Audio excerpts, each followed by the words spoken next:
As anyone who follows celebrity news knows, public figures aren't immune to adultery, and that includes news anchors. From the absolutely wild to the unbelievable, here's the deets on the anchors who cheat. Many extramarital affairs are complicated, but few contain nearly as many details as the affair between Alycia Lane and Larry Mendte. The former Philadelphia news anchors were engaged in an affair that reportedly began sexually in nature and eventually became criminal. So, here's the thing about infidelity.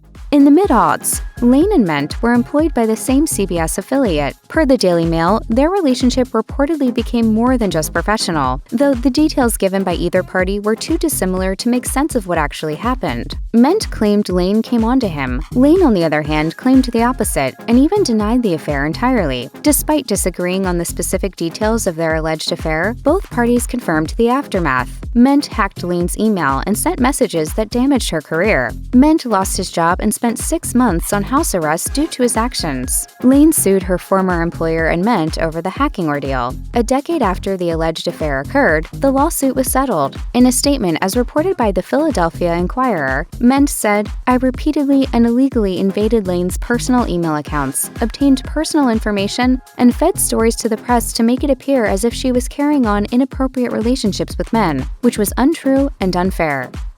In 2020, TJ Holmes and Amy Robach joined forces on GMA3, but 2 years later, their tenure as co-hosts came to an abrupt end. In late 2022, the Daily Mail reported that the news anchors, who were both married to other people, had struck up an affair while preparing for a marathon in March of that year. The outlet shared paparazzi photos of the two canoodling at bars, riding in cars together, and taking trips to furtive locations. Though Holmes and Robach maintained their hosting duties initially upon the news break, they were soon pulled from the GMA desk. Per CNN, ABC President Kim Godwin said in an email to employees, "While that relationship is not a violation of company policy, I have really taken the last few days to think about and work through what I think is best for the ABC News organization. And so, for now, I am going to take Amy and TJ off the air while we figure this out." Not long after Holmes and Robach's departures, Page 6 reported that Holmes had been unfaithful to his wife with more than just his co-host. Sources alleged that Holmes pursued relationships with several women working at ABC. One of them noted, "TJ's cheating with ABC staffers was definitely one of the reasons why they were yanked off. It has become a distraction." In 2005, Fox 5 anchor Holly Morris divorced her husband, CNN weatherman Tom Sater, but the public had to wait 10 years to learn the details of their split. Morris appeared on the I Still Have a Key Card podcast and told host Sarah Fraser all but the name of the woman she caught her ex-husband cheating with. I came to Fox 5 and I was married to one person. And then that person I was married to left, married to another person that worked here. She went on to share that her then-husband was struggling with addiction and apparently struck up a relationship with one of her co-workers, who many believe to be Gavir Dinsa. Per the Atlanta Journal-Constitution, Dinsa and Sater later married each other. Morris also detailed the discomfort she felt at work while anchoring the news with the woman her husband was sleeping with, saying, "It would be one of those things where we do the noon show, and then the two of us walk down to the newsroom, and everyone's talking, and then all of a sudden they stop." Although Morris was mortified by the actions of her ex-husband and former co-anchor, she did say, "It's the best damn thing that ever happened to me."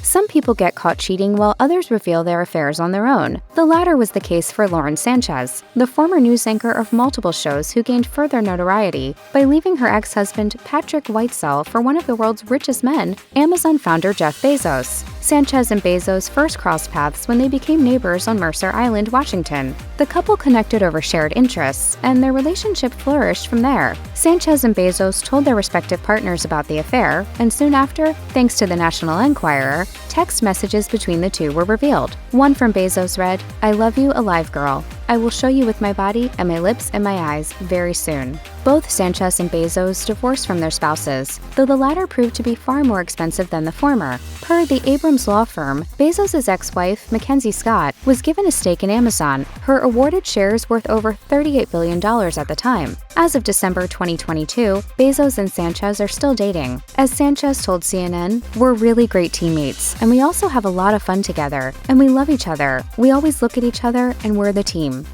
Partners in crime, give me 5.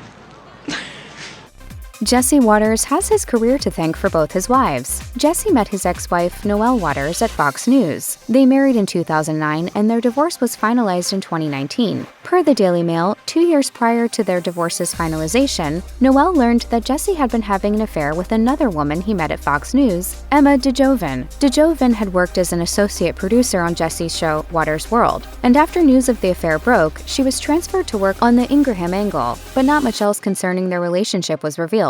Not long after his divorce, Jesse announced he and DeJoven were set to be wed on Twitter, saying, "Emma and I would like to announce our engagement. Thanks to all of our family and friends who've shown us so much love. We are so grateful." Soon after, the couple married in Naples, Florida. In 2021, DeJoven gave birth to their first child together, Jesse's third, a son named Jesse Bailey Waters. In 2022, Jesse shared on The Five that his wife is expecting another child, a girl due in 2023.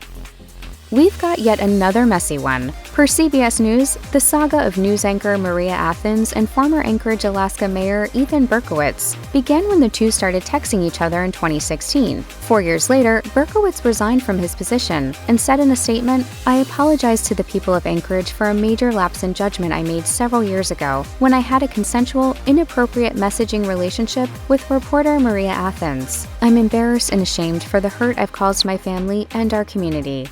Prior to his resignation, Athens accused Berkowitz of sexual misconduct with minors, per Anchorage Daily News. A portion of Athens' expose came by way of a photo of a nude man she posted to Facebook, claiming it was evidence of the mayor's wrongdoing. She also uploaded a video promoting her impending expose, and reportedly left Berkowitz an aggressive voicemail warning him of her plan prior to making any public moves. That same day, Athens was arrested for entering the studio despite a ban, as well as assaulting a police officer. No further information was shared about Berkowitz's and Athens' affair, but it's all for the best, as we're still trying to wrap our heads around the information we do have.